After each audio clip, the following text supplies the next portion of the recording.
It is early morning. We are on the Clermont chain. You probably can't see anything. The screen's probably black. In the first spot, last time we were here, it was pretty much a battle of just dinks, right? And I think I called one fish and he caught 6 for the day. Missed a bunch though because I was pitching and flipping without braid. That's completely changed. But this is the one spot. You know, I had a spot that I thought about making. It was a really long run, but I caught a limit of fish. They're all small. But it was on. I found a shell bar, and they were on it at least in the morning. It kind of dried up by the time the sun come up full. So this spot right here is the only other spot that I found where, you know, I could consistently catch some fish. And I went down the stretch here, and I had several bites. I caught 2 good-sized fish, and by good size, I mean like one was over 15 and one was over 14. The fish here are. This chain of lakes specifically, the fish, there are some big ones in here. I'm talking like some big fish, like 9-pounders, like fish that could possibly be a PB for me. But those fish are far and few in between, and the average catch size here is between 13 and 14 inches. So if we were going to win today, I need a limit of like 14 inches with 1 kicker or 2 kickers. All right, just about a minute out. It's still a little dark. I think we're going to start with top water and then work it from there.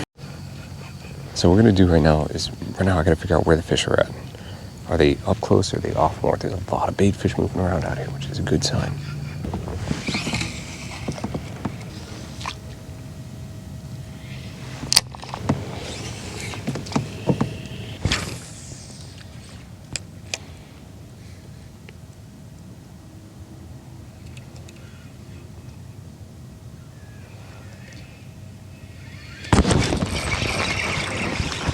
It's our first fish. I don't know if he's gonna count though.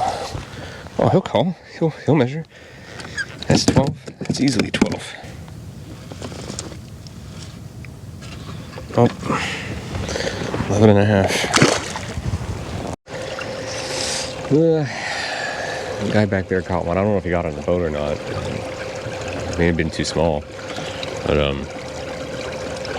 not the morning I was hoping for. I thought we'd, at least have a couple bites. But like I said, last time I was here, it was about midday before the bites really picked up.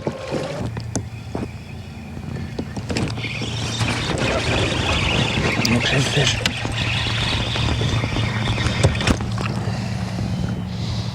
Oh, he ain't gonna count though. Measure him, but I don't think he's gonna break 10. Like 11. So that might be the play today, is maybe they've moved up a little bit.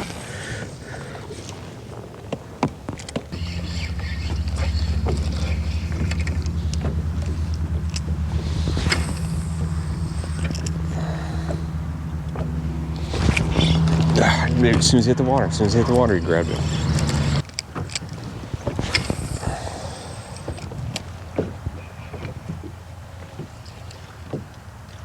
Oh.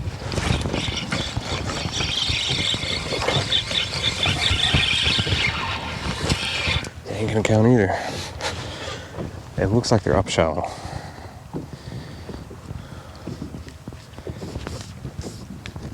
If that's the case, then I know what we need to do.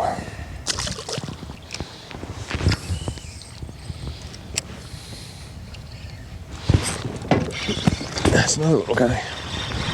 I ain't gonna count either.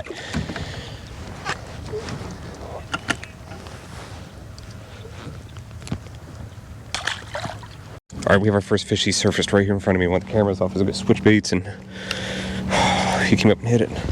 This one, pretty sure this one will measure 12 3/4. First one's on the board.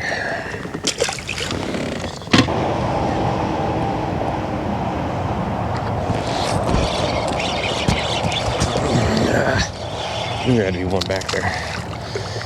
He's not gonna measure.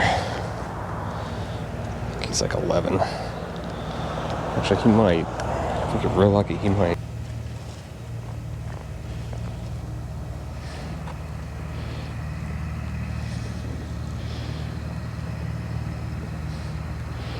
Actually, he's right at 12. Real tight. Alright.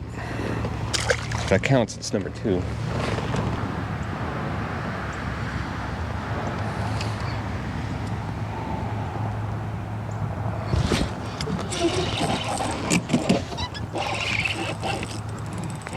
shoot, he's stuck on that lily pad. I think he'll keep too. I think he's just over 12. I think. Is he even still there? No, don't tell me I lost him.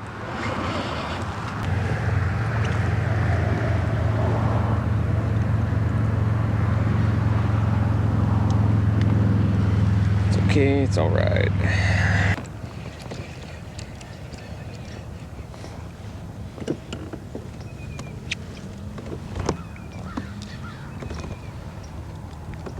Fish. It's a decent one. For this lake.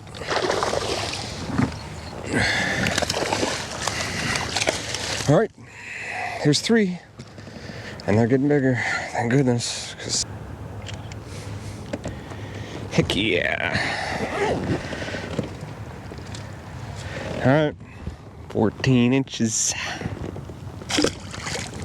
Ladies and gentlemen, we are 2 fish away from a limit. Alright, so I guess we're going to stick with the Senko. Work this edge and work the cuts and stuff. We're just going to garbage fish.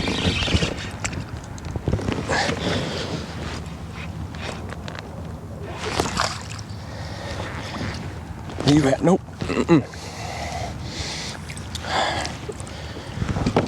I thought he was bigger than that. He's dogging me. Oh, nope. He's going to make 12 on the dot. All right. Angry dude. One more for a full limit. Another fish. Get in here. That's 5. Oh man, he's all messed up in the tail though. All you gotta do is touch 12. Oh yeah, he's way over that. Oh, messed up tail, dude. Tail's all bloodied up. Is anything? 12 and a half. And he's gone. So far, every time I've hooked one, they've hit it when it's almost all the way down at the bottom. I don't want to say they're low on the water column. They're not aggressive hits. I'm not feeling them hit. I'm just like that guy there. Line was tight.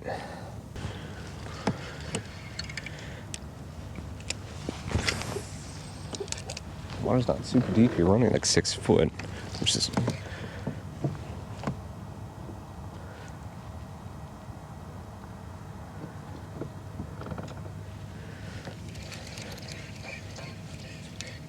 there's another fish right there. He can help. He's teeny tiny. All right. Oh, had one on the entire time.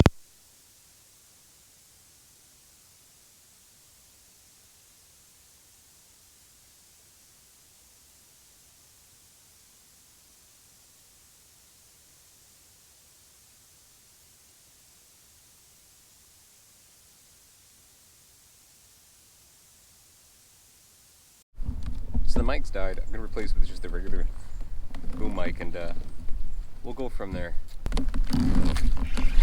That's better fish.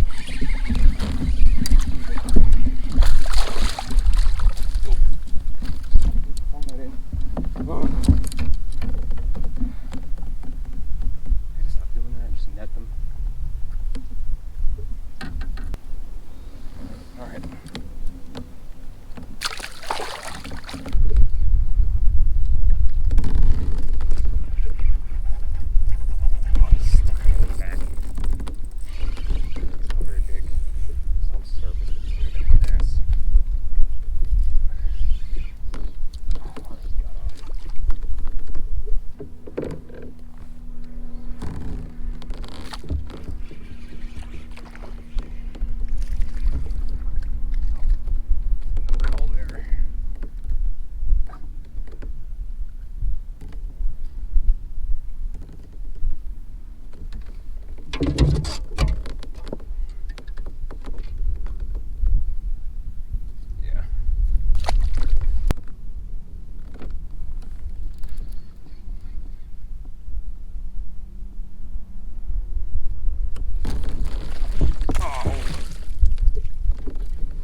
got a limit, but I'm just trying to find something that's not a dink.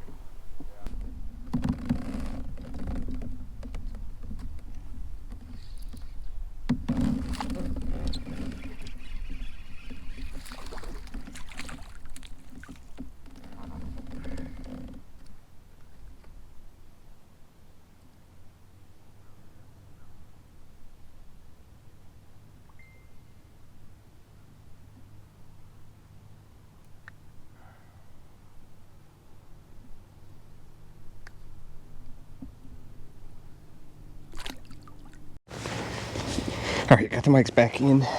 They're charged up. Hopefully they'll last the entire time. We've got a few hours left. About 3 hours, I think, or is it 4? Probably, I think 3.5 at this point. I'm going to fish a different lake here. That gets rid of the 12.75. It's not a huge upgrade. It's 13. It's better than nothing, though. Okay, 14.25. That's an upgrade. Thank you very much. All right, so tournament wrap up. So here's what happened. Here's the final standings. I finished up in 8th, and it's not the finish I was looking for. I was hoping to do a lot better than that. I just couldn't find the fish. I caught tons of fish. Last time we were up there, I got, I think I landed 6. I think I had a total of like 8 bites. I want to say it was closer to 20 fish today. But, you know, Chris, myself, and Michael, we finished in the top 4 last time we were there. I think Chris had the highest finish. He finished in 7th. And the fish just weren't, this quality size of fish that we need weren't there. And what I was hoping is that we would have kind of like a skunk like we had last time. But with weather conditions, time of year, you know, it was a hedge bet. I thought about going down to the southern end, which is where the winners were. And they caught bigger fish, but it wasn't like they caught a ton of them. They caught, I think there were only like 3 or 4 fish over or around 20 inches caught in total. And 2 of them went to one guy who ended up taking first place. But if you went and looked at their limits, you know, they had these 2 big fish and then the rest were dinks. So I knew I was right. We needed to get a limit and get that kicker, and we just never got the kicker. If I would have got 3 or 4 fish that were in the 16-inch range, we'd have been okay. But average catch rate for size, according to the data of the FWC for that chain of lakes, is like 13 to 14 inches, and we just happened to find the majority of those fish. So not the start I wanted to the FKBT season, but things are going to change, and you know, I was really frustrated when I looked at the leaderboard because I did everything right. I found the fish, I figured out the pattern. The fish were hanging off the hard edge, chasing bait fish, and they wanted the Senko on the bottom. You know, they had to drift all the way down, then you pop it, and then, you know, wind up, and then usually they grab it. But it just, we didn't have the quality fish that we needed. And that kind of sat on me for a little while because I was like, I am not fishing the way I want to fish, and I haven't done it since my win in May. And we've got a lot of stuff coming up, and I'm dealing with a lot of imposter syndrome at the moment with multiple things, which is a completely different story. But right now, I want to do better. But when I look back at the tournaments or the seasons that I had, the first 2 seasons of the KEF Sunshine State Trail, when I was like really always kind of up there in the hunt, and you'd see my name atop the leaderboard quite a bit. Going back and thinking about what I did there, I didn't do anything necessarily different in fishing, but what I did do is I spent a lot of time out in the water tearing these lakes apart. And with the upcoming season and being part of Mondos fishing team and wanting to possibly do some bigger events, I'm thinking, okay, well, let's try to get it qualified for as much as possible. I don't think that's, looking at it now, I don't think that's a good idea. I may skip the Hobie events that I plan unless I just feel really confident in those waters. I may skip some other things. I'm definitely going to fish the KBF series because there's no reason not to fish it. It's here in Florida, and it's close to me. But I may skip those. I may do 1 or 2 other FKBT as much as I like to support them. If I want to do better, I can't just continue to fish the local trail as the main source of my competitive fishing stuff, if I think about it that way. We got lucky, and BASS has a Bass Nation Kayak series here now, so I think that's going to be the focus. It looks like it's going to be the focus for the other guys that are on the team. I have to decide what division I want to fish. It's either going to be Central or South. South has a lot of really good lakes on it. Central is closer to me, so I have to weigh travel and cost versus fishing stuff that I feel pretty confident in. So I got to decide. But I think that's where we're going to head, and I'm going to spend time tearing those lakes apart. like I did in the first season of the KF. I think that's what I need to do in order to be as successful as possible. I think having too much stuff on the plate was a bad idea. It's not feasible, not from a mental and not from a physical or technical standpoint. So I think that's what we're going to do. But that was the finish. I am going to fish through Toho event, which is coming up. And then I may do one other after that, just off the seat of my pants, because the events aren't super expensive to enter. That's the one good thing. And it's a really good local trail. So if you're looking just to fish locally and have fun, check out the Florida Kayak Bass Trail. But I think Bass Nation is where we're going to head. It's always been a dream to fish in like the BASS, and this is my opportunity to do it, even if it's from a kayak. So I think that's what we're going to focus on, but I've got some decisions to make. All right, until I decide what to do, you guys stay safe out there, and I'll catch you in the next one.